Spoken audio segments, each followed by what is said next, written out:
आपल्याबरोबर भाजपचे नेते प्रवीणजी दरेकर आहेत। सर, अनेक प्रश्न आहेत। आज महत्त्वाचा प्रश्न, काल ज्यांनी शपथ घेतली नव्हती महाविकास आघाडीच्या नेत्यांनी, आज ते शपथ घेत आहेत, याकडे तुम्ही कसं बघता? मला वाटतं त्यांचं नाटक पहिल्याच अंकामध्ये त्या ठिकाणी फिनिश झालं, कारण काल एक दिवसासाठी नौटंकी केली। जर खरंच त्यांना त्या ठिकाणी काही करायचं होतं तर त्यांनी शपथ घ्यायला नको, तथापि त्यांना एक दिवसाचा एक अंकी शो करायचा होता, जो पूर्णपणे फ्लॉप गेला। कारण जनतेनं त्या मतदारसंघातल्या विरोधी पक्षाच्या लोकांना विधिमंडळामध्ये प्रतिनिधित्व करायला पाठवलंय। त्याच्यामुळं हा त्या सर्वसामान्य मतदारांचा जनतेचा अपमान आहे आणि जनतेच्या मनामध्ये निवडून दिलेल्या त्या आमदारांची प्रतिमा अत्यंत मलिन झालेली आहे। त्या मतदारसंघातील जनता मतदार त्यांना माफ करणार नाहीत, त्याचं प्रायचित्य भोगावं लागेल।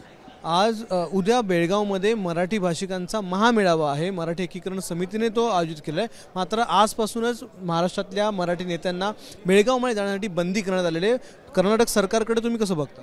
नाही, मला वाटतं महाराष्ट्र एकीकरण समिती तिथल्या मराठी लोकांच्या मागे महाराष्ट्र सरकार सातत्यानं राहिलेलं आहे। तीच भूमिका आजही आमची आहे आणि त्याच्यामुळं या संदर्भात मुख्यमंत्री आपली भूमिका जाहीर करतीलच। मार्केटवाडीमध्ये आज शरद पवार पोहोचलेले आहेत।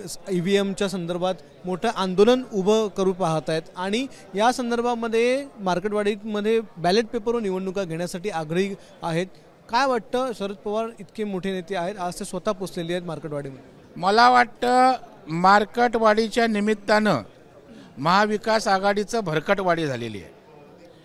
हे सर्व भरकटलेले आहेत आणि मला वाटतं शरद पवारांसारखा एवढा मोठा नेता, ज्याला आपण राजकीय क्षेत्रातला भीष्माचार्य मानू, ते एवढे भरकटतील असं अजिबात वाटलं नव्हतं।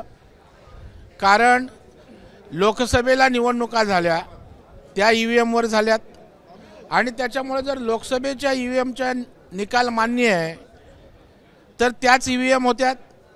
बरं, माझं या निमित्तानं पवार साहेबांना आवाहन आहे की तुमचे जे आमदार निवडून आलेत, त्या आमदार निवडून आल्यावर तुमचा शंका आहे का? तिथली ईव्हीएम सदोष आहे असं तुमचं म्हणणं आहे का? किंवा तुम्हाला निवडून येऊ जिंकलेल्या आमदारांना याची गॅरंटी नव्हती, ईव्हीएमनी चमत्कार करून तुम्हाला निवडून आणलंय? या सगळ्या प्रश्नांची उत्तरं तुम्हाला द्यावी लागतील आणि त्याच्यामुळं मला वाटतं केवळ पराभवातनं ते एवढे खचलेत की ते अशा प्रकारे आपलं खापर ईव्हीएमवर त्या ठिकाणी फोडण्याचा केविलवाना आणि दुर्दैवी प्रयत्न या ठिकाणी शरद पवार साहेबांचा चाललाय।